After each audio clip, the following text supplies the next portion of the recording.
Bir vaxtlar heç nə yox ikən, yalnız səssizlik danışanda bir kompas doğuldu qaranlıqdan. Əlləri yox idi, amma yol göstərirdi. Səsi yox idi, amma ruhlarla danışırdı. Hər kəs öz yolunda azarkən, o səssizcə bir istiqamət idi. Amma bir gün o yol da kifayət etmədi.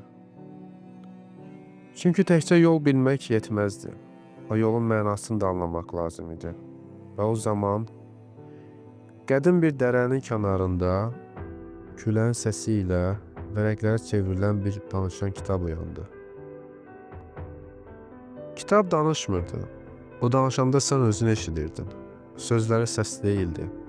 Sözləri oyadan bir sirr idi. Kompas kitabı gördü və soruşdu. Ey bilik daşıyan, mən yol göstərirəm. Amma bəzən özüm də anlamıram hara gedirəm. Bilmək yetmir. Bəs nədir bu içdəki boşluq?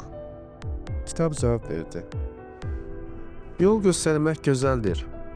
Amma nəyə görə getdiyini bilmək, budur əbədi aydınlıq. Sən istiqamətsən, mən səbəbəm. Sən axtaranlara yön verirsən. Mən isə axtaranın içindəki səssiz çağırışı oyadıram. Kompas titrədi. Çünki ilk dəfə özü də aydınlandı. O andan sonra yolçular təkcə getmirdi. Onlar niyə getdiklərini də bilirdilər. Biri yolu göstərirdi.